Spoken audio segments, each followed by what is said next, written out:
You're watching Tea and Poetry with Dave Steele, the blind poet. There he is.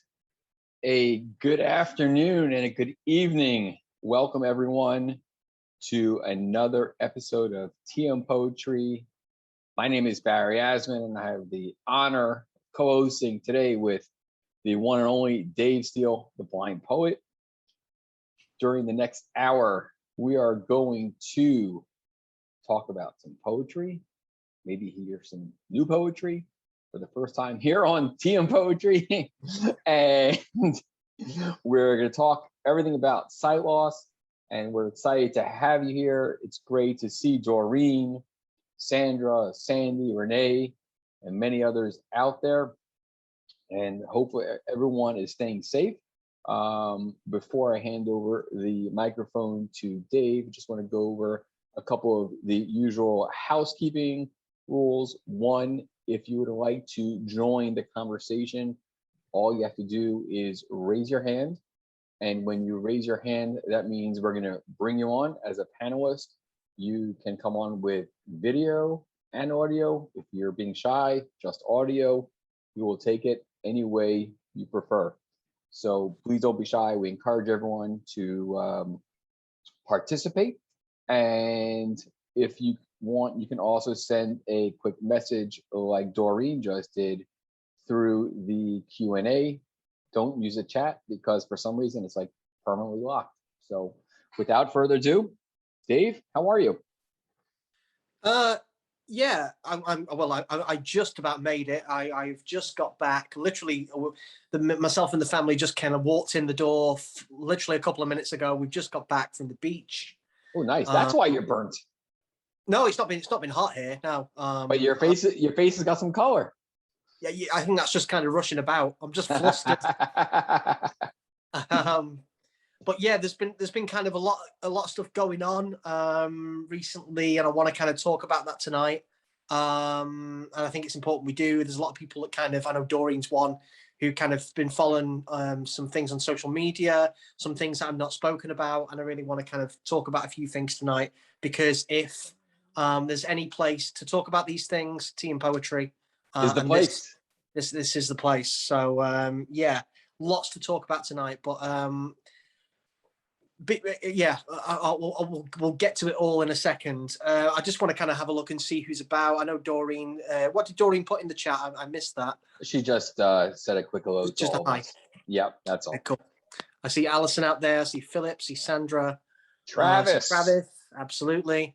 And some fairly new faces as well to Tea and Poetry. Absolutely. Okay, so yeah, I have got some poetry to kick off with, and then I'm going to get into what I wanted to kind of talk about on this week's Tea and Poetry, and touch on a few things, and actually kind of, well, we had a session last week where we had a few people come on and talk about how certain things that we've spoken about on previous weeks in Tea and Poetry had kind of helped them, which was always lovely to hear. We spoke about the I Don't Look Blind hashtag, which is now restarted, and I've seen flying around quite a few different places, which is pretty cool. But yeah, I want to, this week's one, I'm going to kind of lean on you guys for a little bit of support. And because I know it works both ways. So we'll get into that in just a second. But this poem I'm going to read kind of sums up a few feelings I've been kind of going through recently. And I'm sure a lot of people out there can relate to this. Here we go. Some wish for fame and fortune, big house and fast sports cars. But I just wish to see at night. I long to see the stars. Some people take for granted their friends and family. But I just wish my children's faces one more day could see. Some people wish for treasures like kings upon a throne. I just wish to feel safe when I go out alone. Some pin their hopes on fantasies, on dreams they can't achieve. I just wish they wouldn't doubt and think that we deceive. Some wish to see the world, its wonders to explore. I just wish I didn't need help to step outside my door. Some people wish for diamonds, all life's material things. I just wish to share my words so true awareness brings. Some wish for vain perfection, a beauty that's skin deep. I just wish to see your face at nighttime when I sleep. Some people wish for wishes, the more they've got they want. But I just wish that I'll still keep the vision that they don't. I wish. No, it's that really puts things in perspective, and you got to be careful what you wish for. But no, this we're talking about here is obviously really important, and it's a really a critical piece of life. A lot of people do wish for these outlandish things. Someone said, "Oh, I wish this is a," and I said, "You better be careful what you wish for." But we're talking about on a completely different perspective here as far as the message that comes from that piece. Very powerful, and it just really breaks things down to one thing, sight loss. That's what it talks about. So, well, I mean, it's not even just sight loss, is it? It's kind of loss in general, or and we've spoke about it on lots of previous weeks, on how anyone that goes through anything kind of life changing, whether it be anything to do with disability or losing a loved one, things like that, it really does put life into perspective, and the things that we treasure are actually not the material things in not the life. material things. That is correct. It's our loved ones, it's our friends, our family, it's special moments. And I think we all, people that go through those kind of things, all learn to kind of appreciate the little things and take a step back. And that's certainly a big reason why I've just got back in from the beach. So, through my my poetry and everything that I kind of do, working as the blind poet, as I've now come to be known, I made a promise right at the start. Those people who know me like you do, Barry, will know this very, very true. That when I started to write about my poetry and share my story with the world, that I made a promise that I would share everything, the good, the bad, all everything, with regards to what I was going through and my kind of my journey with blindness and low vision, in the hope that other people could relate to it and it would help people. And I still try and do that every single day. And I think it's more importantly to share with what's been kind of going on recently. So I haven't spoke about it over the last couple of weeks, but I'm going to speak about it now. 2 weeks ago, yesterday, my family had a major bereavement in our family from my wife's Amy's side. Her nephew Josh, who was only 18, passed to a dreadful condition, which he was diagnosed with as a baby, called Duchenne muscular dystrophy, which is a muscle wasting disease. He was fully electric, wheelchair bound, and he was very poorly for a long time. And not last Tuesday, but the Tuesday before, he gained his wings, and we lost him. It's absolutely devastated our family. And I've been kind of supporting them in the background. Last Friday was the funeral, and was probably the hardest day I've ever experienced in my life, being there supporting my family and supporting everyone. So the reason why I'm talking about it now is, I first of all, like to kind of say a prayer, and dedicate, for Amy's sister's family, Kath, and Jim and the kids, everyone that Josh left behind, and also kind of explain how it's affected our family and me recently. I've been, as you know, very, very busy with lots of kind of work commitments and projects that I'm kind of working on in the background, some stuff that we're going to be able to reveal over the next couple of weeks, which we can't wait to talk about. And, that can kind of have an effect on my eyes. But also stress and, everything that comes with this bereavement has really impacted my vision. And it's not up until the last few days since the funeral that I've really noticed that. And anyone that's been on my social media, I know Doreen sent me a message, and so did Alison. For the last 4 to 5 days, I've not been able to see properly. Obviously I've got very low vision anyway. For those people that don't know, I can't see out my left eye. It's completely blurred. I'm a right eye. I have no peripheral, like looking through a straw, but the central vision that I have in my right eye, I'm very reliant on. But unfortunately, the last 5 days, I've not been able to see anything clearly at all. Everything's blurred. Text, reading poetry, everything's been blurred. So I didn't know whether it was going to be down to the stress of everything that's been going on recently with the bereavement and being busy and everything else, or it was a natural dip in my vision, or it was something else. So, like anyone should do, and this is why I really wanted to talk about it tonight, immediately I booked in for a checkup at my local opticians, because I'm very lucky that the opticians here in Prestwich, where I live, has actually some equipment that you would find in some of the top eye hospitals in the UK. And we're really quite lucky here. The OCT and Optomat machines, and yeah, they're really good at my local opticians, and they know me very well. So I just want to intervene there. I want to say for the folks here in the U.S., and opticians here in the U.S. literally only dispense glasses. That is their sole thing. So I don't want anyone to think that here in the United States you can go see an optician and you're gonna get the care. Yeah, different in the UK. They pretty much, they are the kind of middleman between the eye hospital and they dispense they dispense glasses and things like that, but they also do eye checks and everything else at the opticians here in the UK. So yeah, I was in there for a good kind of probably about 3 hours this morning, getting checked, had all the kind of tests that I needed to do, and my optician was pretty emotional, and I kind of, it was funny because when I deal with and speak to healthcare professionals, especially from the ophthalmology and optician kind of side, because I'm so used to working in this kind of environment and fully immersed in my blindness and my low vision, I probably take news differently to most patients, because I that's kind of set in with me. And I thought I had the blurriness that I was having could be either the stress, or it could be something called cystoid macular edema, which I know a few people out there will be familiar with.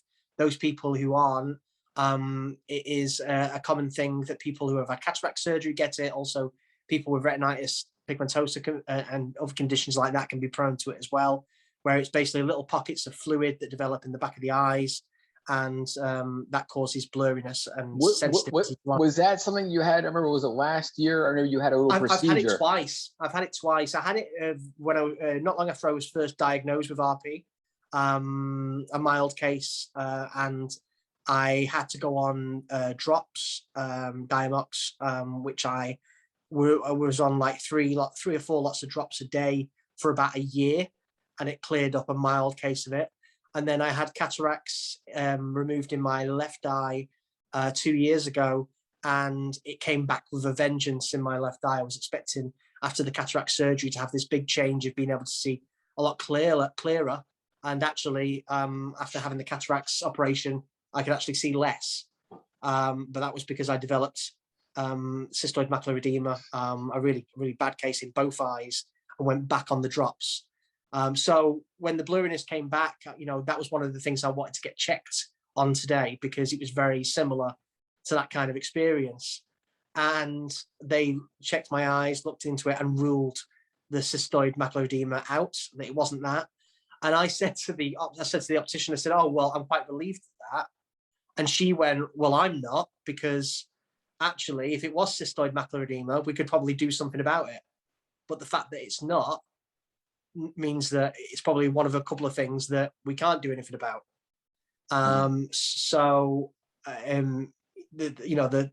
What we've put it down to after the appointment was that it's actually I'm just at that late stage of RP now, where my central vision does start to go. I've also, obviously, it was my birthday last week. I just turned 46. So, people's sight naturally forget RP or anything like that. But, naturally in your kind of mid to late 40s, most people do start to have a deterioration in their eyes. And, so it could be down to that as well. And it could be down to the stress too. So, that was kind of where I left. I went straight from there to a dentist appointment as well. Oh my God. All they needed was Oh my God. after that was like a bad back or something. Oh, and I Oh also my. got stung. I don't know if you can see. I also got stung in the neck by a Ooh. wasp at the beach. Ooh. Ooh. So Oh. Oh. yeah. So it's been a really kind of tough few weeks. They And say they got put toothpaste on there. yeah, maybe. Well, do you know what? I've only actually ever been stung once before in my entire life. In my 20s, I got stung by a wasp, and I've not been stung ever since. And literally, we were packed up, coming off the beach, and I felt something on my neck, and I went to kind of grab it, and it was a wasp, and I kind of flew up, but the sting was still stuck in my neck. So I was like, oh man, but yeah, it's not it's not a major thing. I have these fears of wasps and bees. Yeah, it's that time of the year as well, where they just kind of try and sting people and die, don't they? Right. Once they sting, they die. Correct. Yeah, I think so. It gets to a certain time at the end of the summer when that's kind of what they naturally do. But yeah, so back to kind of what I was saying is, the reason why I wanted to speak about this is because that kind of dealing with the loss, and I'm not just talking about the loss we've gone through as a family, but the loss of sight. Bring it all together. The different stages that we all go through.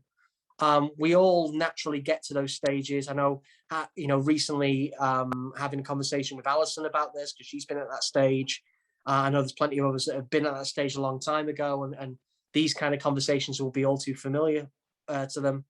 But this is the place to kind of talk about it. And, we do, when we get busy and life takes over, sometimes, our eyes do pay for it.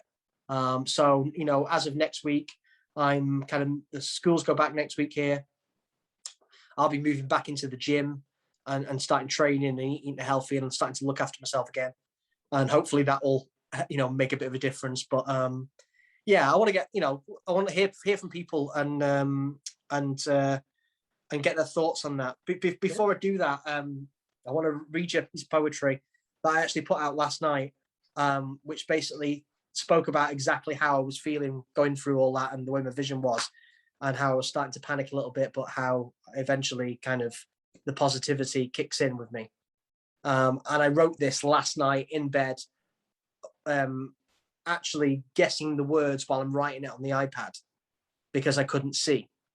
Everything's blurring. And I was literally guessing what I was writing, but it was only a short piece and I wanted to get it out. And it goes like this. I don't know if this is temporary or is clarity no more. I'm drowning in this haze, feel like I'm shaking to my core. The words upon this screen are blurred. I'm guessing what they say. Not sure if I'm prepared for how my vision is today. Not ready to give up the look of love that's in their eyes. Don't want to be a burden or my freedom compromise. But somehow I'll adjust. I trust the strength that's left in me to never lose the person that I was when I could see. Listen, I know you're resilient, and I am sure that, stress has a major factor on all of us as far as our overall, well-being. I can tell you personally, I've shared it here in the group, and I'm open about it. I'm not ashamed to say it, but I have Crohn's disease, and Crohn's is purely stress related. Thank God I have a very mild case, very fortunate for that.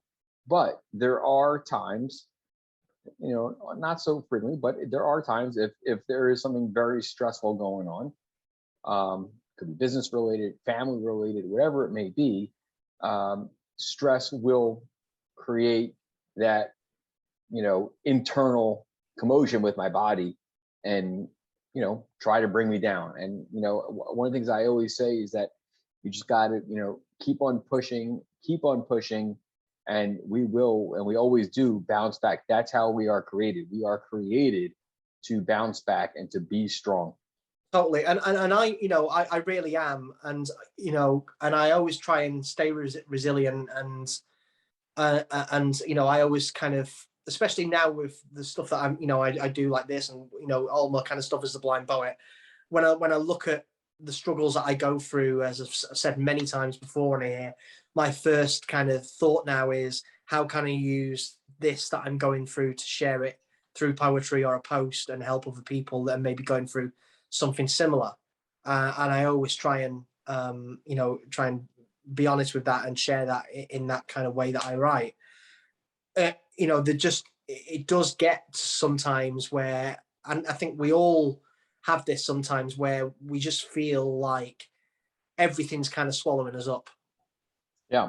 And I've definitely felt like that recently. There's another thing I'm going to share with you guys that I find it difficult to talk about. And Barry, we've not even spoke about this because we've been so busy recently with other things that we're kind of working on.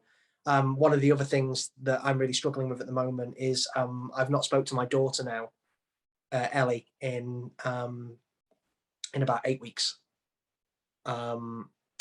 She is a daughter of mine from a previous relationship. She lives in Glasgow.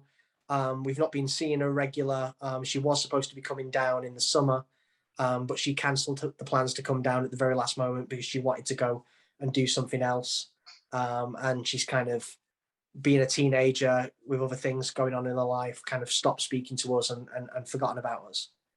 And that has had a massive impact on top of the death of Josh and my eyesight and work and everything else. And,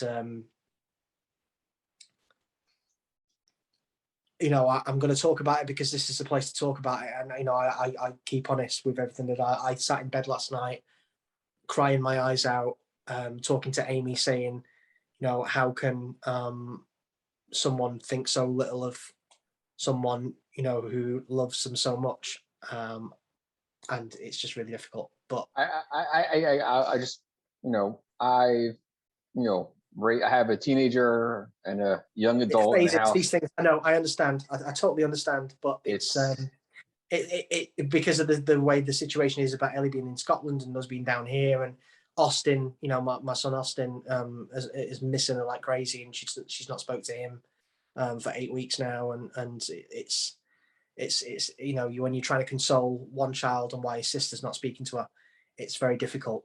And as I said, there's lots of things going on there, but it kind of all adds to it. It gives me, it inspires me to kind of write and share these things. And also, I always know that no matter what, I'll always find a way to kind of stay strong and bounce back and keep showing people that actually there's nothing wrong with being open about things and saying that you're hurting. Actually, sometimes saying that you're hurting and talking about these things, it's good. Is the therapeutic way. Yeah. It shows you how strong you are. And I hope that is what is shining through and people are seeing from me speaking about this. And,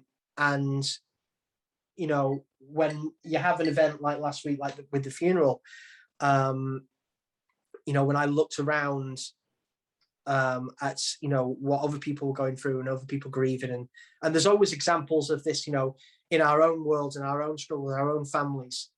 And when we see these things, it's a reminder of how much we can actually survive.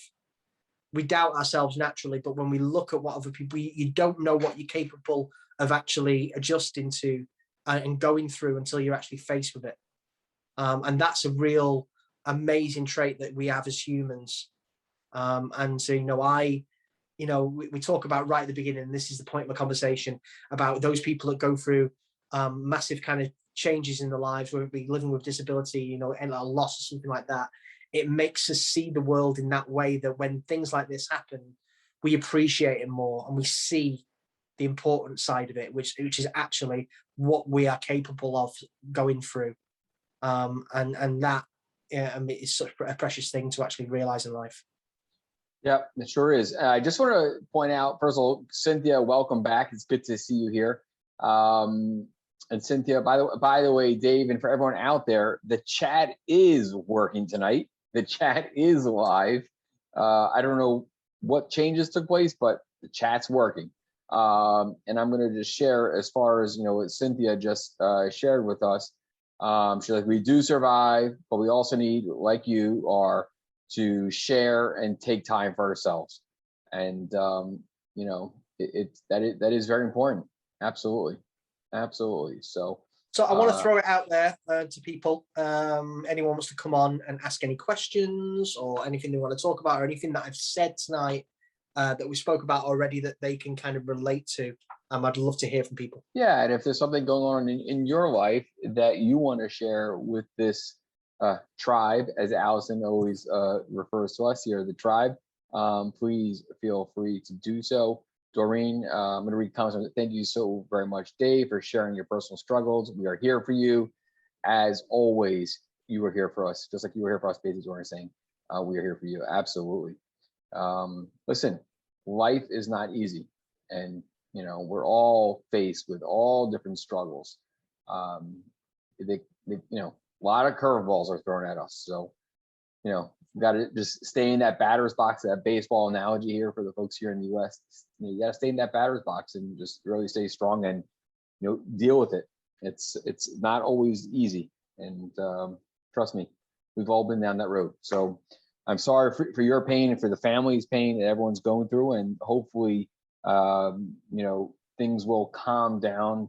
Your sight will get back to where it was. And, things will, definitely improve. I know there's a lot of great stuff on the horizon. So there's a lot to be thankful for and a lot to be looking forward to. And so if there's anyone out.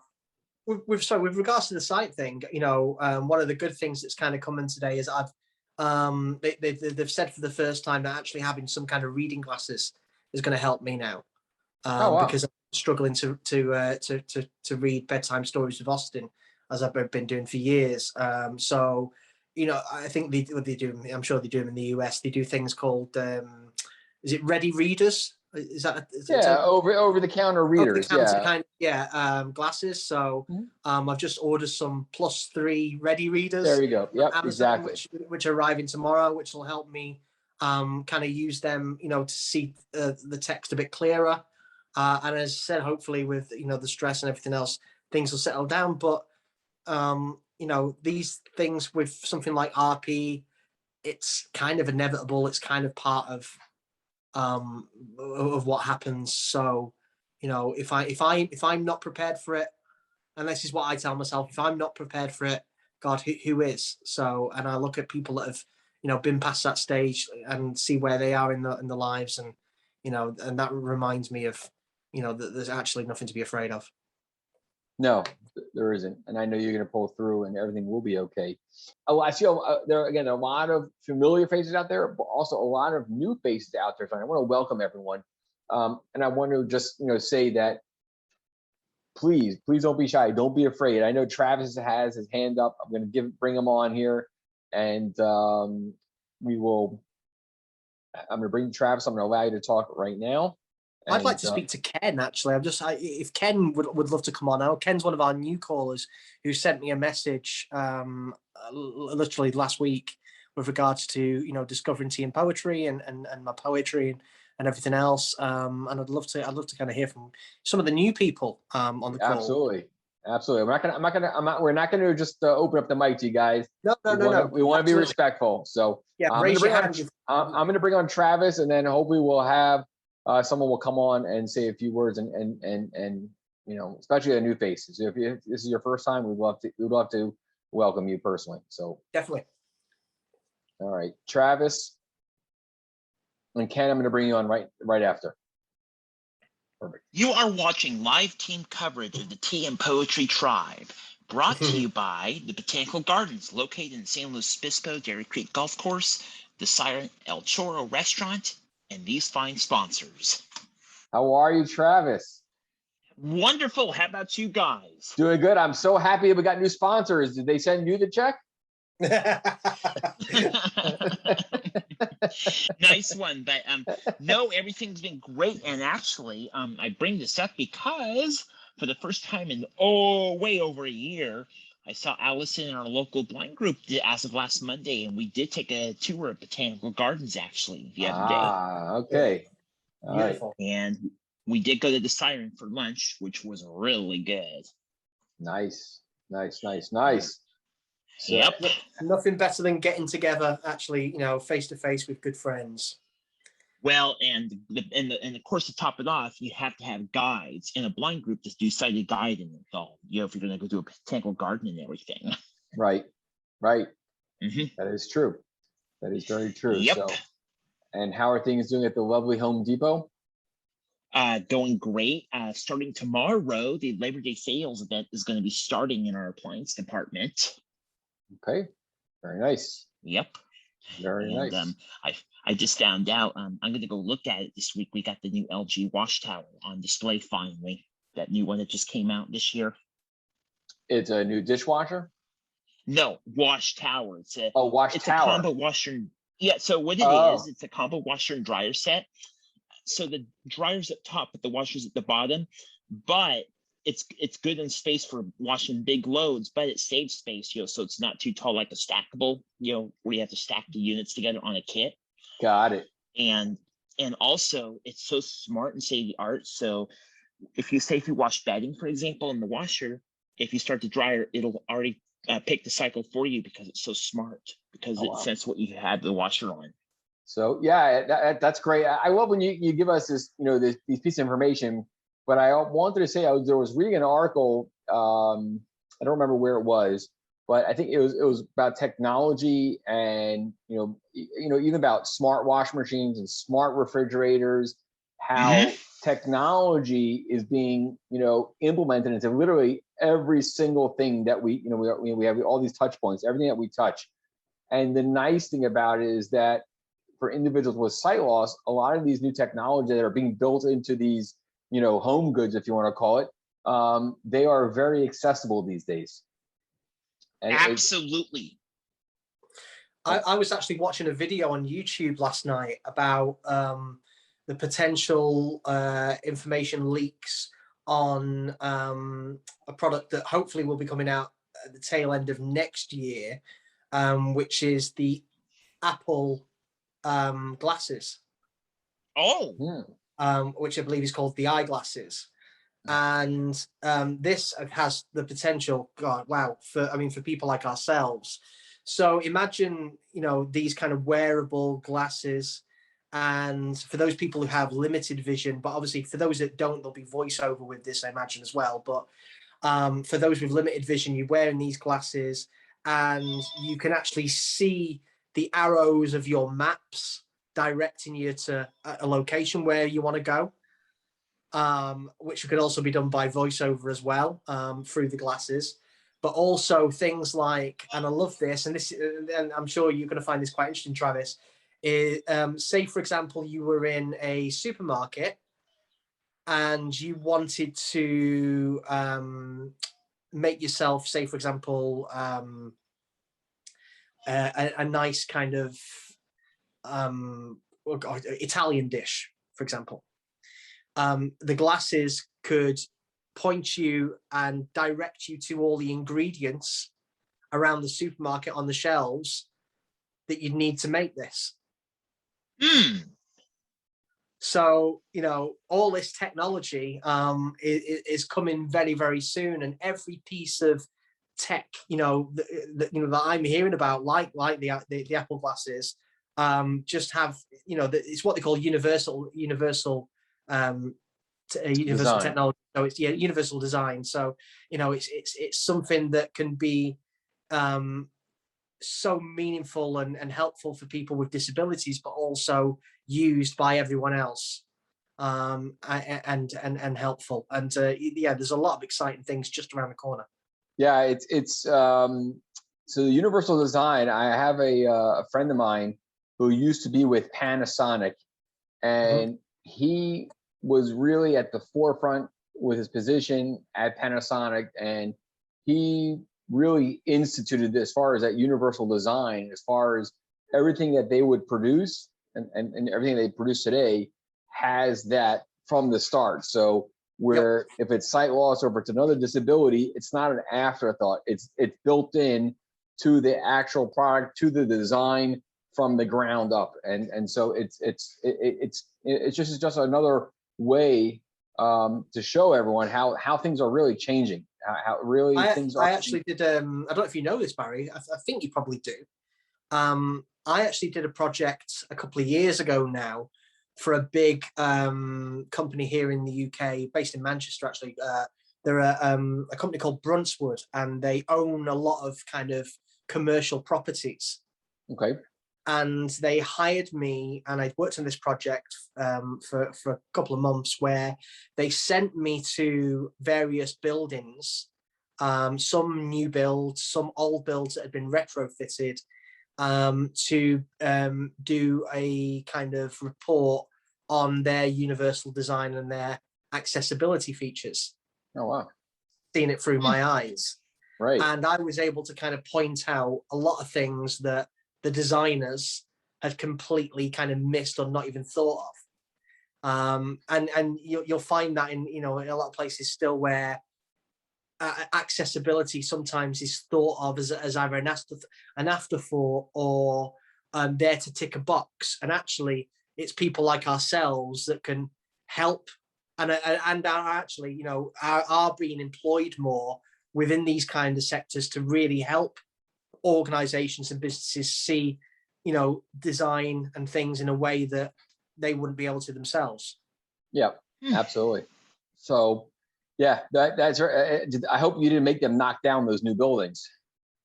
No, but I tell you what, it was great. We put together this whole kind of like film of me going round and showing all the different things, and there was, they were quite surprised at some of the things that were glaringly missed. But it's not until you kind of point out these things that that people actually realize what they're there for. Correct. Correct. Yeah. So it was very good. That's good. Well, Travis, please keep us posted as these new, whether it's washers, refrigerators, microwaves, ovens, whatever it is, keep us posted, because you're on the front line literally every day, and you got that hands-on experience. Keep us posted here as far as what's coming out and how it's accessible and how it can really help out for individual site loss specifically. Absolutely. And actually, I did want to bring something up too, Barry. You mentioned Panasonic a few minutes ago. Mm-hmm. They're the ones that pioneered talking caller ID in their phone systems. That's correct. Mm-hmm. That is correct.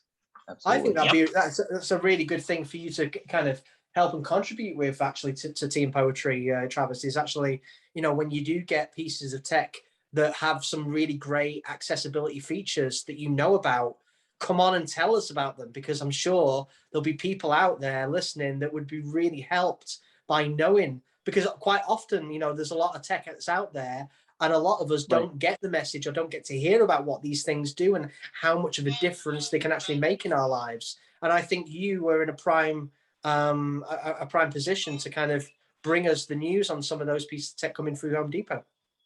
Right. And absolutely. Absolutely is right. So, yeah. So please. There's your mission. There's your mission, Travis. Thanks. You got a new job. Yeah. We're counting on you. Okay. Sounds good. Awesome. Well, I want to thank you very much, Travis. You have a great week. Thank you, Travis. You're most welcome. Be well. You do the same. Thank you. Ken, I'm bringing you on right now. Well, good morning from Australia.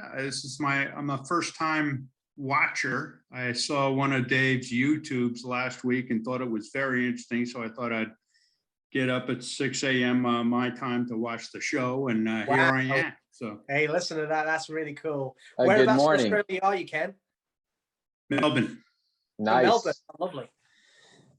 Yeah, it's a great place. Yeah. So a couple of quick things. One, great poem, Dave. I really enjoyed that. Thank you. Second, very minor point. When I was a kid, I got stung by lots and lots of times by bees and wasps and hornets and stuff. And some people are allergic and it's really disastrous, but the vast majority of people, it's just annoying, and you don't have to worry about it at all. No. And then third, I was hoping you could tell one more element of the story you just told, where you went around and you were helping a commercial builder point out some stuff with their buildings that could make them more accessible. You know, some things with buildings are, you know, like fundamentally difficult to change, but some things, hopefully some of the things you pointed out, they were able to make changes and adjustments. Was that the case? Were they able to make any changes? Absolutely. I mean, there were simple things like, for example, when you would press the button for an elevator, there was audio outside the elevator to tell you when the doors were opening and what floor you were on. But then when you got in the elevator, there was no audio, or vice versa. And things like that. Or there was one building I went to where there was kind of like a lobby, kind of small. It was on a floor, so it wasn't like the ground floor. So say it was on like the first, second floor. There was like a kind of area where there was some sofas, and then on one side of the wall there was two elevator doors next to each other, and then on the other side of the door, other side of the wall, sorry, there was another two elevator doors, and you'd press a button, and one of the elevator doors would open, but if you were visually impaired, you didn't know which one. I mean, Yeah. I mean, you could not make it up. It was like some kind of game show where you had to kind of guess.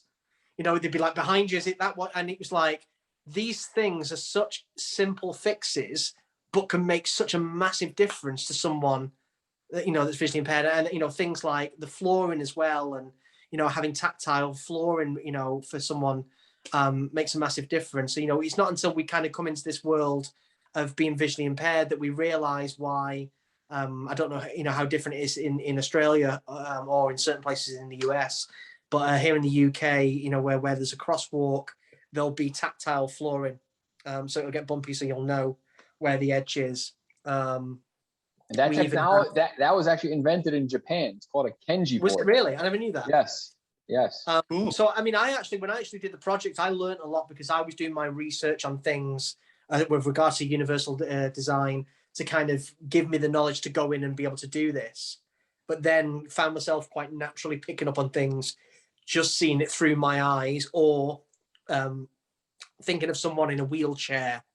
One of our previous guests on Tea and Poetry, obviously Ken, you've just joined us, you know, the last week, or you know, this is your first one, but and you've seen a couple of episodes, but last year we had a friend of mine from Scotland. He lives in Edinburgh. He's a guy called Gavin Neat, who is a former guide dog instructor, and he started his own assistive tech firm, designing and inventing technology to help people with disabilities.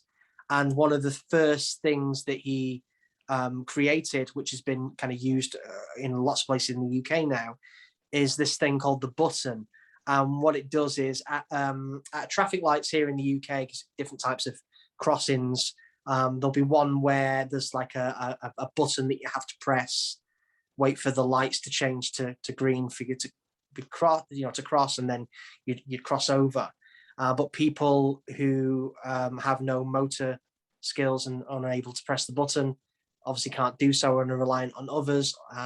Some of the actual buttons are not placed close enough to the crosswalk for it to be safe for someone to kind of do, and there's lots of different barriers. And he created an app that if you download the app and you go near one of these crosswalks with your phone, it presses the button for you, and gives that sense of independence to someone in a wheelchair with no motor skills. And and it's people and organizations who are looking for new ways to kind of help people like that are really making such a difference now. And we are, we're so lucky that we are actually in a world now where it is at the forefront. Disability is really getting at the forefront of everything that's kind of going on.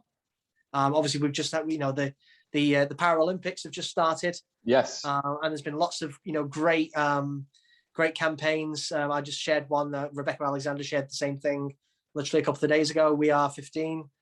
15% of the world's population are disabled, and yeah, more organizations are really kind of switching onto it, and that can only mean good things. I want to, you mentioned the Paralympics. I want to give a shout out to my friend Lex Gillette, who's on Team USA. He's competing in Tokyo. Fantastic. And just want to give a shout out to him. Hope he's doing well. And I saw a great tweet about the Paralympics, which I love. This is so funny, and I love this kind of sense of humor. Someone had put out on there, because there's like anything with disabilities, there's a lot of misconceptions and a lot of lack of education on certain things. And someone put out there to actually correct the lack of education on this, that the para in Paralympics doesn't stand for paralyzed, it stands for parallel, because it runs parallel to the Olympic Games. Oh, wow. And there's a lot of people out there that think that actually the para comes from paralyzed, and that's just not the case. I never knew that. Yeah. I never knew that. But it's because it runs Well, parallel. and even worse, that when I first heard the term Paralympics, I thought it had to do with parachuting. That's funny. No, that's not the case. Ken, I need to ask you. I realize now. Ken, I need to ask you a question. Where is your Australian accent? I lived most of my life in New York City, my wife and I, and then we moved to Melbourne, Australia. We've been here since 2006. There was little our bits of it accents there, haven't moved a millimeter.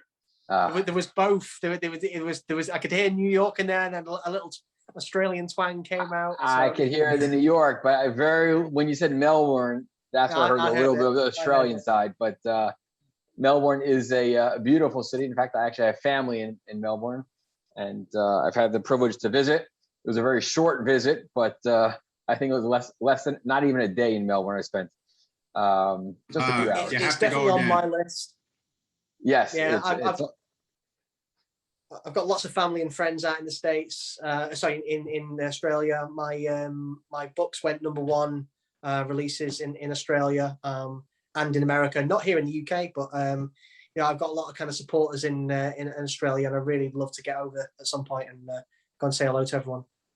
It's a beautiful country, and unfortunately, we are not welcome there these days. You're not being picked on. It's it's very difficult to get in. We're locked down from a lot of stuff. So when it does open up, it'd be really fun to see both of you. Yeah, definitely. We would love it. And thank you for joining us. Ken, is there anything else you'd like to kind of ask or say, while you're on? I don't want to put you on the spot, but no, thanks very much. Those were my points. Cool. Okay. And good show. Yeah, listen, Awesome. I hope you'll continue to kind of tune in and join us. I know it's early for you, but if you're getting up late anytime, you can always catch it on the YouTube replays, which we've got. Absolutely. And just while we're talking about that, all TM Poetry is now posted within a couple of days of after this live episode. You can check it out on YouTube on the Blind Poet channel. Everything is there. It's looking great. I want to give a shout out to Muhammad for his incredible work. And so if you miss it, you want to come back, it's all there. So will do. Thanks Thank very you, much. Ken. Have a wonderful day. Okay, have a nice night. Thank you. Thank you. So it always amazes me how TM Poetry, it's an international community here, and it's Power I love, media. Yep, and I love it how everyone connects. And Dave, you are the glue that makes everything stick here, and it's truly incredible. Let me see out here. Let me bring Sandy on. Sandy, bring you right up. I'm going to put a question out there. For those of you who have a level of sight, you can see that I'm not at my typical TM Poetry location. Curious if anyone can guess where I am. In a white room. I know. Yeah, very, very difficult. I can see, this is how I can see fairly clearly at the moment. There's like a corner behind Yes, your right yes, shoulder. yes. I can see the There line is. of the corner. But other than that, Other than that, no other could be clues. anywhere. I could see something in the bottom right-hand corner. Yeah, Your that's left. Can my you hear desk. me? Yes, Yeah, we we can hear you, can. Sandy. All right. I just wanted to tell you that go back to the poem that you first read to us, Mhm. and just say that something hit me. I've been struggling with something since this all began, and I couldn't put my fingers on it, or finger. And when you read what you read, it started to click. And then you said the word tribe somewhere along the line. Yeah. And all along, I've been thinking that I don't fit anymore in the regular way I lived before. And I was so petrified for the first time. Doreen's going to get a kick out of this. When I went to Insight, which is where she works, and I knew I was walking in to a place that had very different people with very different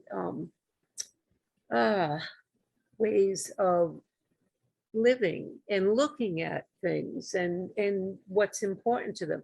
And I was really, really kind of, maybe I should turn around and go home. And it was the most comfortable. I felt like I fit in this group. I'm getting to know people, but it's almost like there's a parallel group out there. And that's me. I'm in that group and I'm not in that other group. So sometimes when I'm in company and they're talking, yeah, it seems so petty and so they don't have a focus on the kinds of things that I'm seeing and understanding. So all I guess I want to say is that poem is really kind of hit, and it kind of helped me make sense of the changes in my life. Do you know, So that's all. it's funny. Yeah. I was just going to say, Sandy, it's funny I could totally relate to what you were just saying there. And I often have it the other way where, because, as you said there, we kind of see things differently and appreciate things differently. Yes. And as immersed as I am in this kind of thing now, and so used to speaking about these things that way, often I'll forget, and I find myself in speaking to people who aren't switched on like that. And I'll just be speaking about the way I kind of view the world and see things the way I do. And it completely like alienates them or goes right over their head. And I just feel like I'm the weird one. Yeah. Because, they're just like, no, I don't see the world like that at all. I don't recognize the thing that you're saying. And and it is, we need to feel understood. And I think that's kind of always been a big thing of my writing and my poetry. And when I speak at events is to kind of help people have that place. Well, it's okay. I feel better about the way I've changed. And now I understand a little bit more. I'm learning an awful lot as I move on. But that's it. I just thought, here we go. This is it. Now you know what you're struggling with, or one of the things. So that's it. Did you know as well that when Doreen and Barry, I know Doreen's listening now, so she might know what I'm going to say, but Barry, you're going to kind of back me up on this. When Doreen met myself and Barry for the first time when I came to speak in Rhode Island, that she actually didn't want to come. Oh, she never told me that. Yeah, she hated poetry. And when she heard, I think it was a daughter, was it? I think so, yeah. Who had said, oh, there's this guy, the blind poet, coming. And she was like, oh my God, I couldn't think of anything worse than listening to someone read poetry. And oh my God. and she didn't want to go. And I remember, like, I can remember it like it was yesterday. They were all sat out there waiting for this thing to start, and I kind of walked into the center of the room with my cane and just turned round and said, I have a secret from the world that most of you don't know. Won't hear it in the way I talk, and eyes no clue will show. If you listen to my story, something new to learn you'll find. For though I'm looking straight at you, I'm legally blind. And I started from there. And she said it just kind of changed everything for her. And here she is now every week, apart from when she's getting her hair done. I'm going to say that. And Doreen said she's laughing. Yeah, I bet.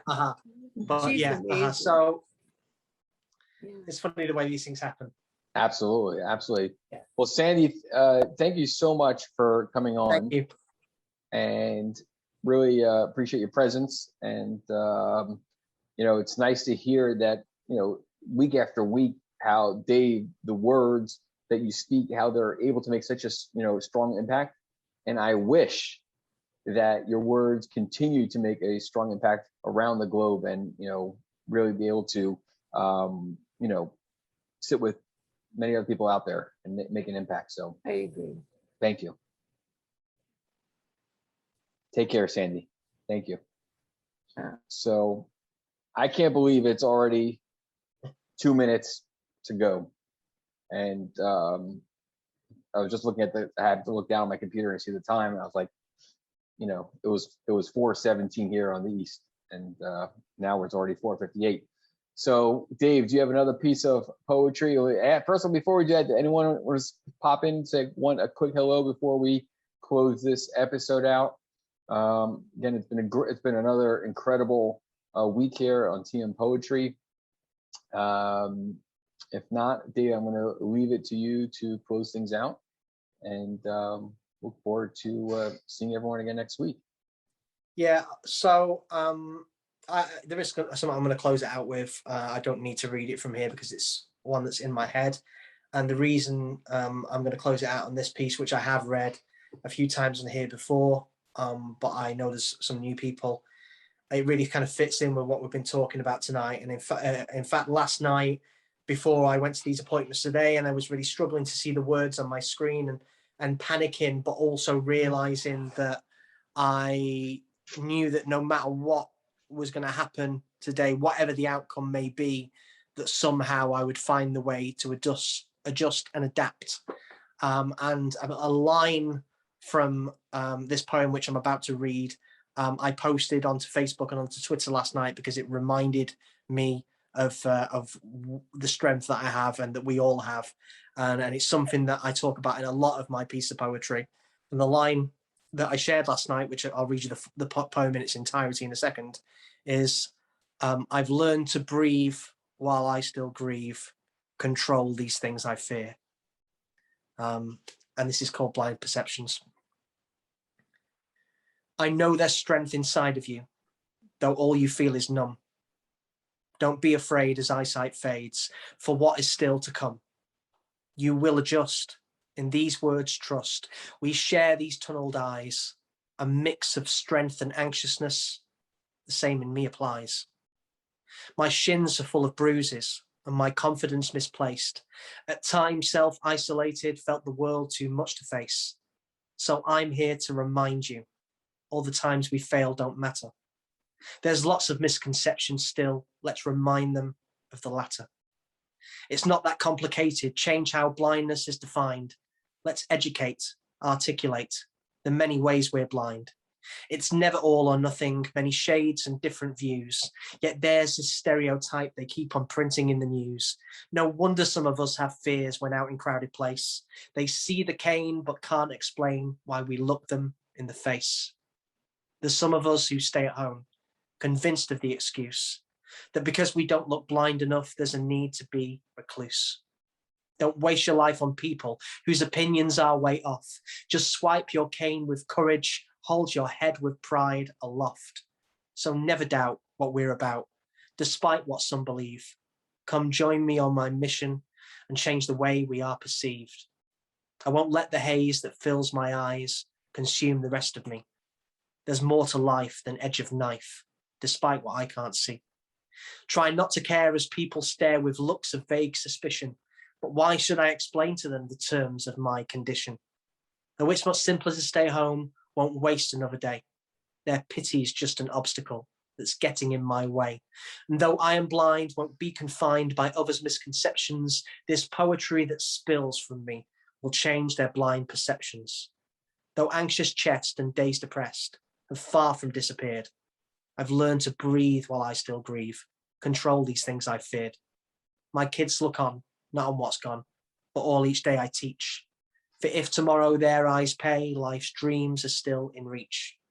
So I'll not cry as vision dies, won't focus on the blur. No point in holding on to how those days and eyes once were. There we go. Love that piece. Great way to end today's call. Sending a massive, massive virtual hug across the pond. And Cynthia, it's great to have you back. Glad that today, inspired by today's words. Great to see all these new faces today. If you enjoy TM Poetry, you enjoy being part of this tribe, bring a friend along. And don't forget, you can watch all the episodes on YouTube, the Blind Poet channel. Check it out. It's great. And look forward to seeing everyone next week. Saying so long from Mysterious Place. And more news to follow. Are you in tuned. Home Depot? I am not in Home Depot. I am not in Home Depot. So, okay. Saying so long, everyone. Cheers. Take care, guys. See you next week for more Yeah, Tea and be Poetry. well. Take care, guys. Bye-bye. Thank you for watching Tea and Poetry, and we look forward to seeing you on the next episode. Join us live every Wednesday at 4 p.m. Eastern, 9 p.m. UK. A big thank you to our sponsors, the Lanny D. Chesapeake Lighthouse and the Low Vision Shop. If you enjoyed Tea and Poetry, please invite a friend, like, share, and subscribe.